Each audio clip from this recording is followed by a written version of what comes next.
This is ManuS, and welcome back to the next part of the MTG Arena set review for Ravnica Allegiance with the second part of the blue cards. Before we dive into the second half of the blue cards, you know the drill.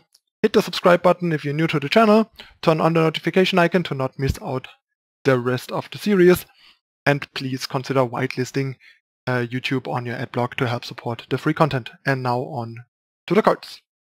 Okay, so next we have Prying Eyes. Prying Eyes is not quite good enough for Constructed, basically a bad opportunity, since you have to discard 2 of the 4 cards again, unlike with Opportunity where you just get to draw 4 cards. But in Limited I think this is still going to be a decent card at the very least, since you might have spare lands in Limited at this point that you can just discard, and it's still kind of closer to at least a draw 3 than to like actual +2 cards, because you get a lot of filtering out of this. And it's instant, so it makes it a lot more flexible, but depends a bit on how fast the format is and if there is a blue deck that is slow enough that it cares for this card. But if these 2 things are a given, the card should be a pretty solid playable, at least as a one-off. Probably don't want more than 1 though, because 6 is still very clunky for something that doesn't affect the board. And yeah, not a constructed card. Next we have Petera Manda. This is a pretty sweet one for constructed. This evokes flashbacks of Delver of Secrets. It has Adapt 4 and costs 1 less to activate for each instant or sorcery card in your graveyard. So in the right decks, in at least Modern and Legacy, you can reduce the cost of this Adapt pretty quickly. The fact that Adapt is instant speed also helps a lot here, and then turning into a 5/5 flyer just from a 1-drop is a big deal. It's also pretty important that unlike Delver, this has flying as a 1/1 already, so it can attack pretty well even in the beginning, even before it grows, which Delver often can't. Like before it flips, it usually just kind of sits around because it's stalled out on the ground. But even in Standard, this might make a bit of a splash, at least as an option in the mono blue deck, because it could overall end up being better than the 1/1 unblockable Merfolk.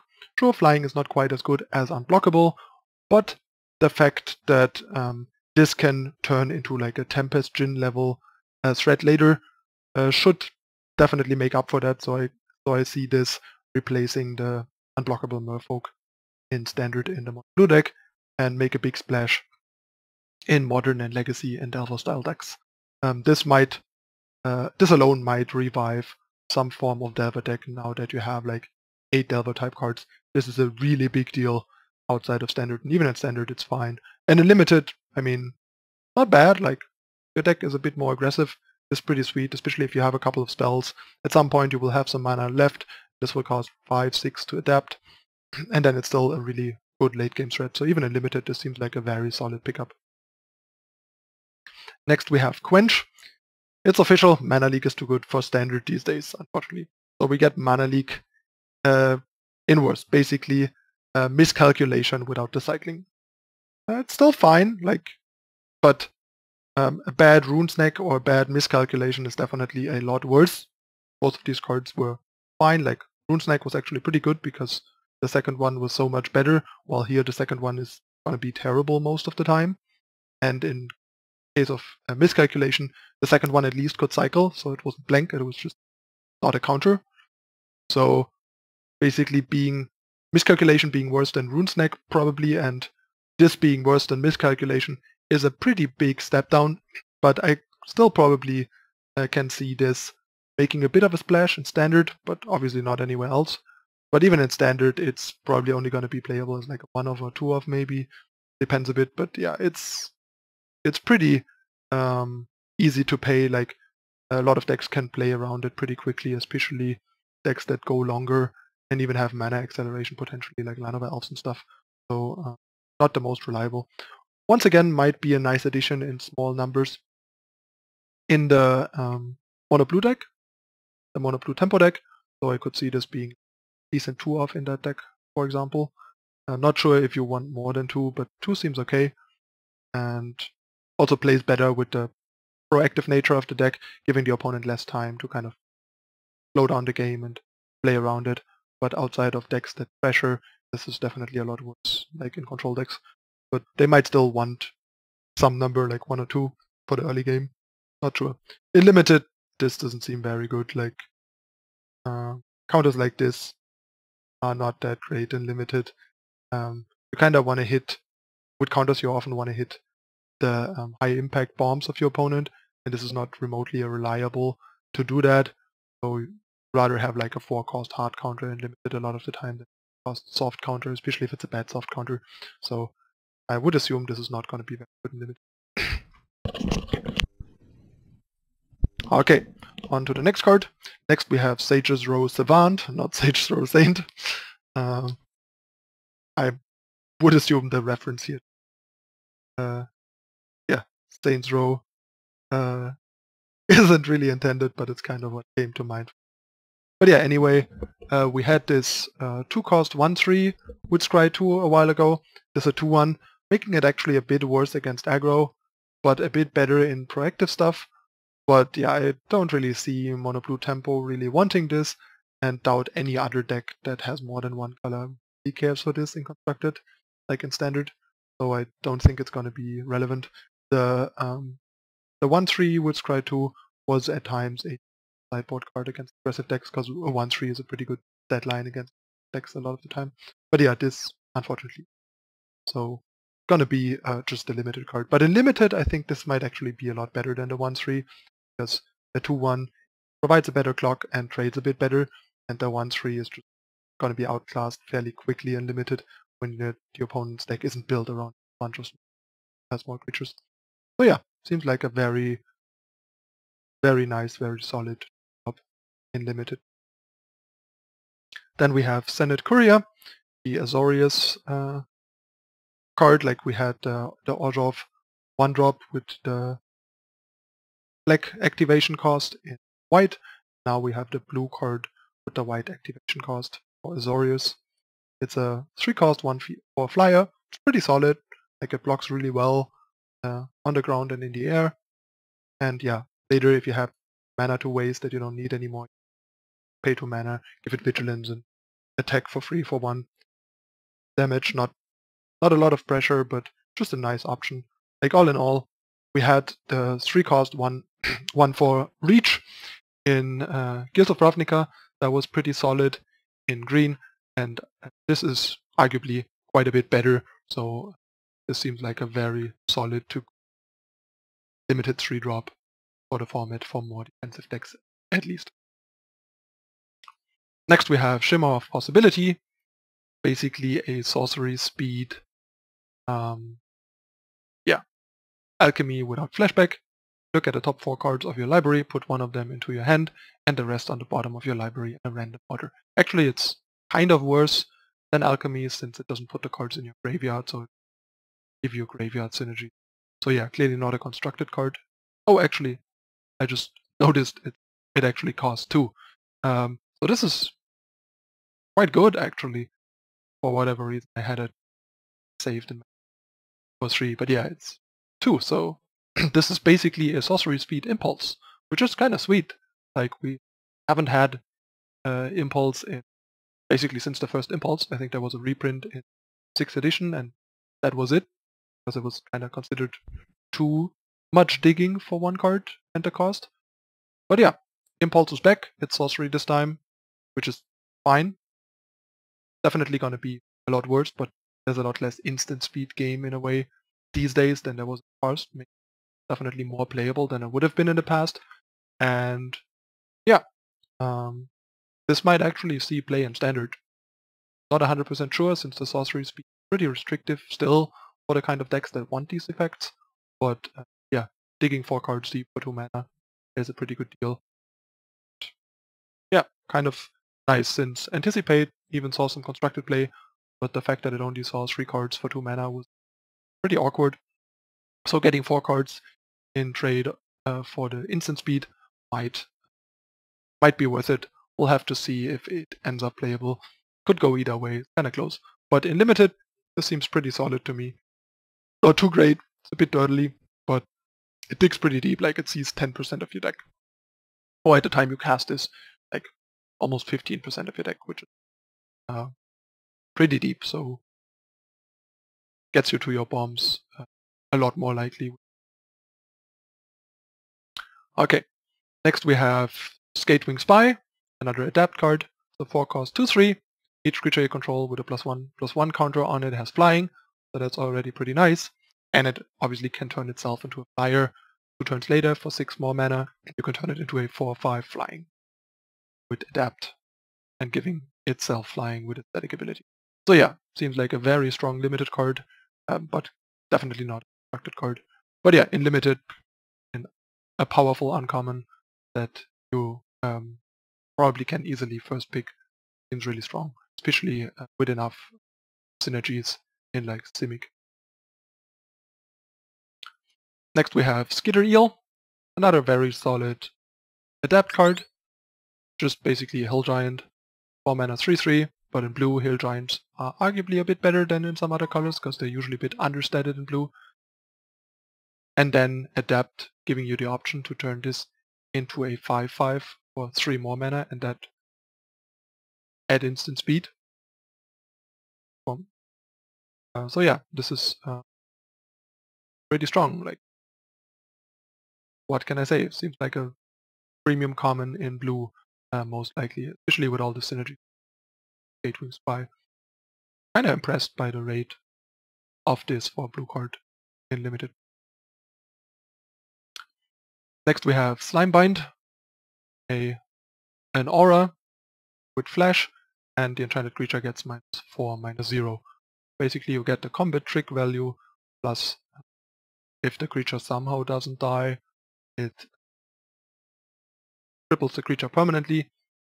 The main problem here is that these kinds of effects you usually want to use to trade them against the creature effectively in combat, killing the creature.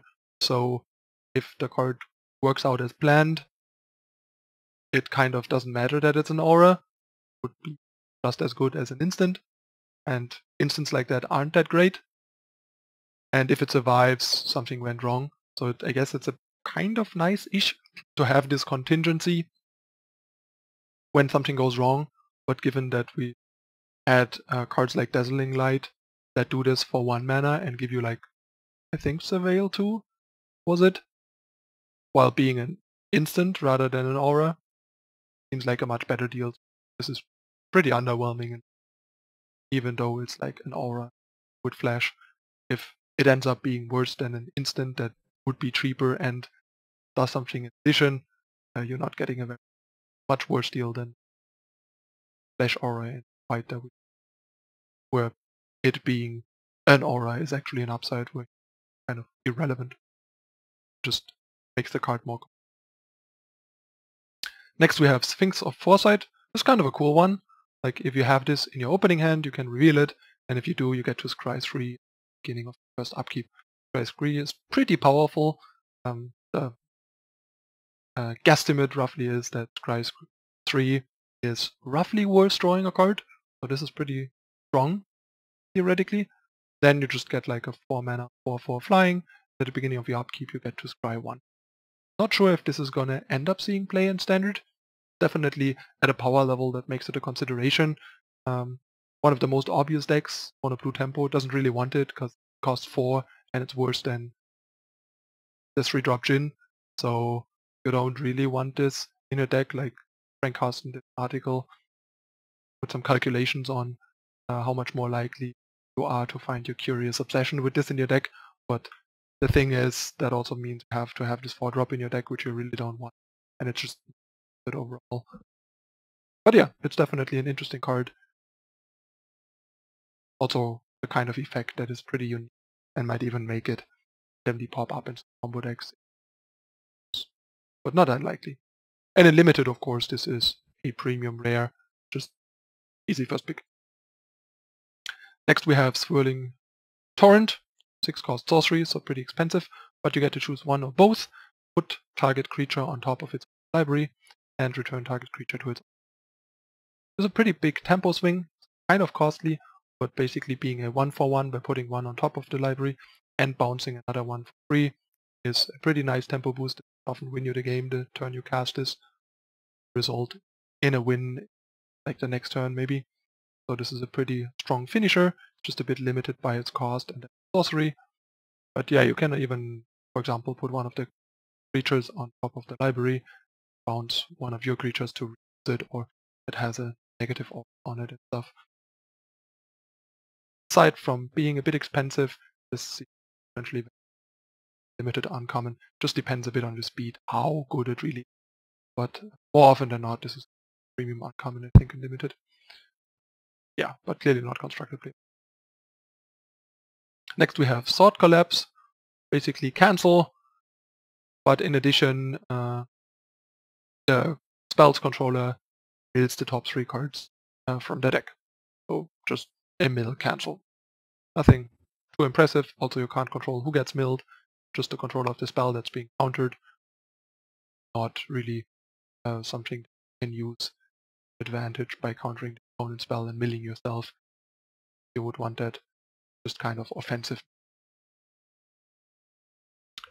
This is going to be a lot better in limited than Quench, I think. But yeah, constructed, I don't think this is relevant. The mill might even hurt you. Certain recursion in, say, Golgari decks and stuff like that. Cancel, or and depending on what color combination you ionize or absorb, better for you. Next we have Verity Circle. Whenever a creature an opponent controls becomes tapped, if it isn't being cleared as an attacker, you may card. And for 4 you can tap target creature without flying. Yeah, this card is kinda unique, but it's also fairly expensive. But yeah, there are some interesting dynamics. There's the Saga that taps and lets creatures not untap, for example. There is the Azorius Split card that basically does ice. Does the same as ice. Tapping a creature and drawing a card to use with this. So maybe there is some kind of way to build around this and build some kind of prison style deck, but not quite sure, especially if the critical mass is there yet. I don't know, maybe even if it's not there yet, maybe it will be there with another set or something. Definitely an interesting card to keep in the back of your head, but I'm skeptical if it's going to do anything just yet, or even if it's going to do anything ever. In limited, I think it's way too specific to do a whole lot, so it doesn't seem very playable to me. Next we have Wall of Lost Swords. Basically just a 2-mana 0/4 wall, and when it enters the battlefield, target player puts the top 4 cards in the library, the graveyard. Just working in a mill type strategy, but also works self-mill that cares about that. So yeah, not that great in limited unless you're trying to go for a mill strategy, but since this is an uncommon, the only mill common that we Advisor that you need a whole lot of. Not sure how playable this is. I mean, a 2-cost 0/4 wall is still going to be good in very controlling limited decks. There for that. And yeah, constructed, I think for mill decks in, say, Modern, it's not good enough. And I doubt there will be a viable deck. But yeah, if there is, this might be a part of it. I don't think it's gonna be. And last but not least, we have Windstorm Drake, the offensive version of 4-drop wind synergy, like flying synergy flyer from white. This one is a 3/3 for 5 instead of a 4-cost 2/4, and it gives +1/+0 to your flying creatures rather than +0/+1. Well, yeah, the 4-drop in white is already pretty good, and this one is even better. So seems like a pretty premium pick in limited to me.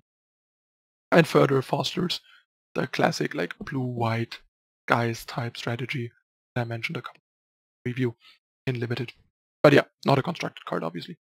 Okay, this concludes the second part of the blue cards.